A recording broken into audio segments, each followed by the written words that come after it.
Yo la famille, on va répondre aujourd'hui à une question que beaucoup peuvent se poser. Faut-il acheter une RS3 8V ou une S3 8V? On va répondre à la question tout de suite. Let's go. Les amis, on a la chance aujourd'hui d'avoir encore la S3 qui est ici et la RS3 qui est là, qui sont deux très belles voitures. On va pouvoir faire la comparaison, donner les points positifs, les avantages et vous donner mon ressenti final sur les deux voitures. Let's go.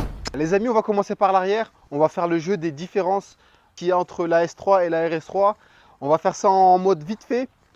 Comme vous pouvez le voir ici, d'origine, on a 4 sorties d'échappement. Ici, bon là, ils ont été modifiés, mais normalement, d'origine, c'est chromé et c'est un petit peu ovale. On en a 4. De l'autre côté, pour la RS3, on en a simplement 2 ovales, comme ça. Au niveau des feux, comme vous pouvez le voir ici, il n'y a strictement aucune différence.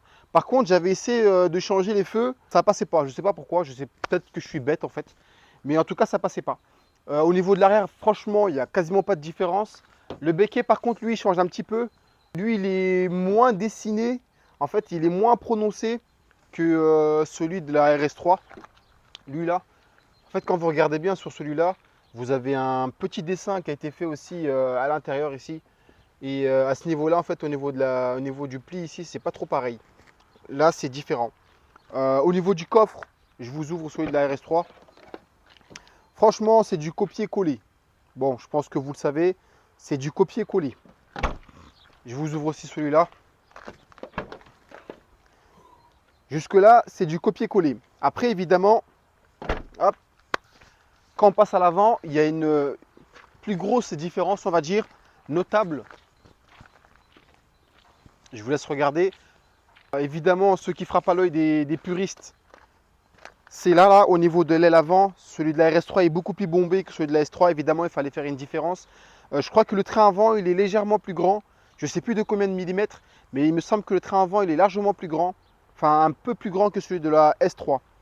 Et à l'avant, on peut aussi noter qu'au niveau des entrées d'air ici, c'est complètement différent. Ici, on a une énorme bouche ici pour prendre l'air. Et ici, on a en fait l'emplacement pour l'anti-brouillard des A3 qui a été laissé dessus. Mais par contre, c'est en nid d'abeille toujours. Et ici, on a une lame qui n'y est pas ici. Là, on a installé le nid d'abeille de la RS3. Évidemment, ce n'est pas une option. Ça a été rajouté par l'ancien propriétaire. Et ici, c'est d'origine. Au niveau des pneus, là par contre, il y a une grosse différence. Évidemment, il fallait faire une grosse différence. Ici, on a les disques perforés ventilés de la RS3 400 avec un étrier beaucoup plus gros et beaucoup plus mordant en fait que la S3. Évidemment aussi, on est en perforé ventilé, mais on a un étrier qui est beaucoup plus petit que celui de la RS3. Évidemment, ça freine bien pour la puissance qu'il y a. Mais évidemment, le frein il est meilleur sur la RS3. Logique, parce qu'on est à 67 chevaux de différence, donc il fallait évidemment freiner tout ça. On est en jante d'origine S3 et là on est en jante rotor d'origine RS3 aussi. Il me semble qu'à l'avant on peut monter du 255 30 19 d'origine et à l'arrière 235 35 19. Et par contre sur la S3 on peut pas monter du 255, enfin il me semble que non. On peut monter que du 235 35 19. Pour faire le jeu de différence aussi, là on a un Shadowline d'origine. Ici, il a été rajouté. Bon, après, les couleurs des voitures, on s'en fout un petit peu. Pour ceux qui veulent savoir, c'est du gris Daytona. Pour la partie extérieure, on va dire, grosso modo, c'est ça. Franchement, les deux voitures sont vraiment similaires. Il n'y a pas vraiment de grosses différences. On va passer au côté moteur là maintenant, les amis. Côté moteur, hop, je vous ouvre celui de la RS3. Et je vous ouvre la S3. Bon, évidemment, là, il y a une très grosse différence. Il y a une très grosse différence. Comme vous le savez, 5 cylindres de chez Audi, le fameux mythique. Ici, le 4 cylindres aussi de chez Audi. Ce qu'il faut savoir, c'est que ces moteurs-là, on les retrouve un petit peu partout. On les retrouve... Oh putain de merde! C'est une blague! What is the fuck? C'est quoi ça? Putain, j'ai dû oublier quelque chose. Ici, on a le 4 cylindres 2 litres TFSI de 300 chevaux d'origine. En fait, c'est le même moteur que sur la Golf 7R. Que tu aies une Golf 7R ou que tu aies une S3, grosso modo, c'est la même chose. Donc, te prends pas trop la tête là-dessus. Parce que la 7R, elle a aussi le 4 Motion, je crois, il me semble. 4 Motion, on dit. Et la S3, c'est le Quattro. Et ici, on a aussi le Quattro. 2 litres 5 TFSI avec pack carbone qui développe 367 chevaux sur la S3 du 4 cylindres comme je dis tout à l'heure, 2 litres qui développe 300 chevaux. Vrai niveau moteur, il y a une grosse différence évidemment. Le moteur il est connu, etc. Il a fait ses preuves. On va pas faire toute une histoire sur internet parce que je pense que tout le monde en parle déjà. Et celui-là, aussi, il a fait ses preuves. Ce sont deux moteurs en vrai qui se préparent très très bien. En stage 1, on peut sortir jusqu'à 350-360 chevaux sur celui-là. Et celui-là, en stage 1, on sort dans les 400 chevaux.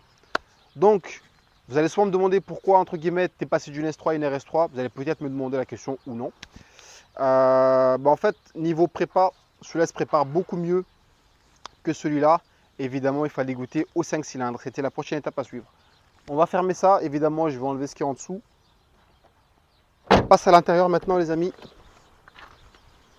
Hop, on va commencer par le panneau de porte. Bon, ici, on a du cuir Alcantara ici. On a du carbone ici. L'option Bang & Olufsen sur piqûre rouge. Ce que j'ai fait, moi, comme tuning, évidemment, j'ai mis les sorties d'aération en noir et cette partie-là en rouge. Ici, on a des surpiqûres rouges. Et en fait, c'est quasiment le même volant, c'est exactement le même volant que sur la S3. Juste ici, ils ont mis de l'Alcantara ici en haut. On ne sait pas pourquoi ils n'ont pas mis ça sur le côté. Mais ils l'ont mis en haut et on a les palettes au volant, pareil que sur la S3. On a quelques options en plus. Caméra de recul que je n'avais pas sur la S3. Grand écran GPS, siège chauffant évidemment, pommeau RS et tout le tralali tralala de chez Audi. On a le toit ouvrant ici, comme sur la S3 en fait. Et ce que j'ai fait, c'est que j'ai changé le ciel de toit qui était dans la S3 et je l'ai mis ici. Et celui qui était ici, je l'ai mis là-bas, tout simplement. Comme ça, j'ai mon ciel étoilé, j'ai pas besoin de tout j'ai pas besoin de tout refaire de A à Z. Et celui-là, il reste d'origine. Jusque là, tout est quasiment pareil. On a les ceintures qui sont en pack RS avec du rouge aux extrémités et du noir à l'intérieur. Évidemment, on a ces magnifiques sièges, les amis. Ces magnifiques sièges de chez Audi. Les Cobra. Siège Cobra. À l'arrière, évidemment, c'est exactement pareil. Hop, à l'arrière, c'est exactement pareil. Pour une fois qu'il ne dénigre pas l'arrière, c'est beau. Les amis, on va passer à la S3. Ça va être rapide, attention, celle-là, vous la connaissez un peu plus. En tout cas, ceux qui me suivent sur ma chaîne, ils la connaissent un peu plus. Alors, ici, c'est vraiment tout simple. On n'a pas de surpiqûre, on a du cuir toujours pareil. Non, c'est du plastique moussé, en fait, un petit peu, c'est du plastique moussé. On n'a pas l'option ici. Ici, c'est du noir, mais d'origine, c'est chromé, en fait, ici. D'origine, c'est chromé, mais je l'ai passé en noir, parce que je préfère. Petit écran, GPS pareil, toit ouvrant. On a de l'Alcantara, en fait, ici, au niveau des sièges. Et grosso modo, c'est tout. On a aussi le démarrage sans clé et le volant il se présente comme ça. En vrai, le volant il est quand même très très beau, on va pas se mentir, c'est un très très beau volant. Bon, sur la phase 2, il est meilleur parce que l'airbag il est moins gros. Tu as moins une grosse boule en fait au milieu. C'est beaucoup plus petit et c'est beaucoup plus épuré. Mais là, quand même, pour une voiture qui date de 2014-2015, ça reste quand même de très bonne facture. Hop, les amis, on va rester dans la S3. On va la démarrer, comme ça on va pouvoir faire les différences de son entre la S3, je vais la mettre en dynamique directement et je vais faire pareil pour la RS3.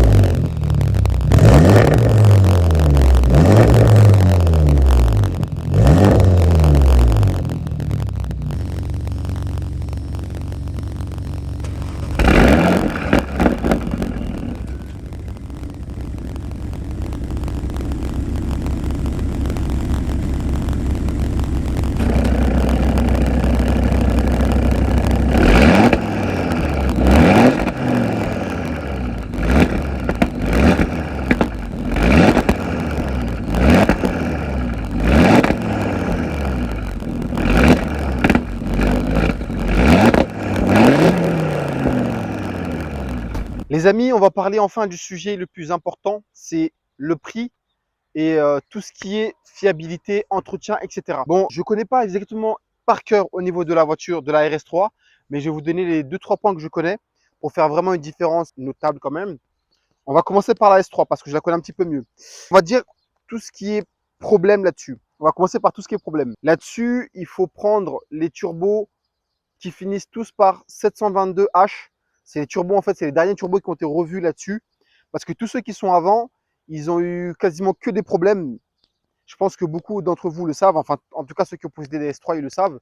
Il y a des problèmes sur les turbos qu'il faut évidemment connaître. Il y a aussi un autre problème, c'est sur la pompe à eau, elle est à changer, les amis. La pompe à eau, elle a changé. Elle peut casser évidemment à 30 000, comme elle peut casser à 200 000. Ça peut arriver à n'importe qui, mais ça, il faut le savoir. La pompe à eau aussi est un problème. Il y a aussi le Y, en fait, j'ai déjà fait dans une vidéo. En fait, vous avez le coude, en fait, qui va dans la pompe à eau. Celle-là, elle casse très, très souvent. J'ai eu sur la Golf le problème et sur celle-là, quand j'ai récupéré, j'ai eu le même problème. Donc, c'est un défaut aussi à connaître là-dessus. Franchement, niveau entretien là-dessus, je pense que vous en sortirez toujours mieux que sur la RS3 parce que, bon, après, moi, généralement, je fais mes entretiens moi-même. J'ai un garage spécifique où je vais, c'est à Vitré. Mais quand c'est des petits trucs un petit peu à la con, je les fais moi-même. Niveau entretien, je pense que c'est beaucoup plus raisonnable que la RS. Ça, c'est les plus gros problèmes, entre guillemets, connus sur la S3.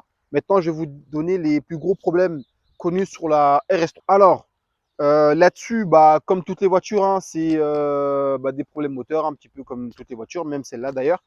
Mais là-dessus, en fait, il faut faire attention à la boîte de transfert à l'arrière, c'est-à-dire le pont, le haldex. Il faut absolument le vidanger tous les 30 000.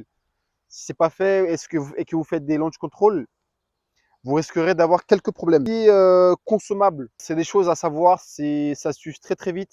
En plus, la RS3 elle est connue pour le problème de disque qui voile. Bon, là-dessus, j'ai de la chance, j'ai pas ce problème-là. Ce qui est consommable en ce moment est plutôt bon. Il y a aussi tout ce qui est support moteur. Au niveau du support moteur, là-dessus, ça fatigue beaucoup plus vite que sur les 4 cylindres parce qu'il faut ça que c'est un 5 cylindres. Forcément, ça pèse plus lourd. Donc, ça va jouer un peu plus au niveau des supports moteurs. Là-dessus, j'ai mon support moteur côté passager en fait qui commence à fatiguer. Tu sens en fait quand la voiture est au ralenti que ça tremble un petit peu. Il faut vraiment le sentir et le connaître. Moi, je le sais que c'est à changer. Chez Audi, ça coûte 430 euros, je crois, il me semble. Je sais plus exactement. Mais je pense que c'est le prix. Qu'est-ce qu'il y a d'autre là-dessus? Il faut faire attention au pont, évidemment. Et grosso modo, c'est tout. Évidemment, changer tout ce qui est bougie, bobine, attends, hein, un peu comme sur la S3. Mais c'est des choses à savoir. Parlons maintenant niveau prix. Celle-là, en ce moment, même d'ailleurs celle-là, elle garde quand même une cote assez élevée. Celle-là, pour aller, je dirais, entre 130 et 160 000 km, vous pouvez la trouver aux alentours de 25 000 euros sur le Bon Coin. J'ai pas trop regardé tout ce qui est la centrale, mais je pense que c'est à peu près les mêmes. Et celui-là, qui reste quand même très très coté, les amis, ça ne baisse pas. Franchement, c'est abusé. Pour une voiture, je dirais, qui part de, allez, 150 à 180 000, tu la trouveras pas moins de 30 000. 30 000 euros. Regarde vraiment sa cote, franchement, ça baisse pas. Puis c'est des voitures qui sont en vrai super cotées, hein. La RS3, ça reste la RS3. Donc en vrai, je la trouve quand même assez cher pour ce que c'est. Je la trouve quand même assez cher pour ce que c'est, mais ça en vaut le coup. Après, si tu es jeune, si tu es plutôt un jeune qui cherche à avoir simplement des sensations, sans forcément avoir le côté mythique, prends la S3, franchement, si tu as un budget de 25 000, te prends pas la tête, allez, prends une voiture entre guillemets qui va te coûter plus cher à l'entretien, prends la S3, tu vas très bien t'en sortir, sachant que 300 chevaux, c'est largement suffisant pour perdre le permis. Et après, si tu as un budget, on va dire au-dessus de 25 000, on va dire plus dans les 30 000, je te dirigerai plus vers celle-là parce que franchement, le moteur, c'est un truc de ouf. J'ai même pas les mots. Je pense que de toute façon, RS3, tout le monde sait. Si tu as un budget un peu plus conséquent, prends plutôt la RS3, tu te prendras moins la tête à passer par ça et ensuite monter sur ça. Écoutez les amis, dites-moi ce que vous en pensez de la RS3 et de la S3. Quelle voiture prendriez-vous avec, on va dire, 30 000 euros? Est-ce que vous aurez quand même pris la RS3 ou vous serez resté sur la S3? Dites-moi tout ça en commentaire, ça m'intéresse vraiment de le savoir. Je m'en lasse pas, hein. C'est un truc de ouf. Je m'en lasse pas. Évidemment, les amis, j'ai mis les cales de la S3 sur la RS3. Je ne sais pas si c'est bon. Je crois que apparemment c'est pas bon de faire ça, mais moi je l'ai fait. En tout cas, ça, pour l'instant, j'ai aucun problème là-dessus. Ce que je vais faire prochainement sur la RS3, enfin plus tard quand j'aurai plus les pneus, quand j'aurai les pneus usés, excusez-moi, je mettrai du 255 à l'avant et du 235 à l'arrière parce qu'apparemment tu as un meilleur grip au sol. Donc je pense que je ferai ça. Je ne regrette vraiment pas la RS3. C'est une voiture de dingue. Que dire de plus? Abonnez-vous sur mon Instagram, abonnez-vous sur ma chaîne YouTube. Si vous n'êtes toujours pas abonné, les amis, mettez le petit pouce qui fait plaisir. Et nous, on se voit une prochaine fois pour une prochaine vidéo. Allez, prenez soin de vous. Peace!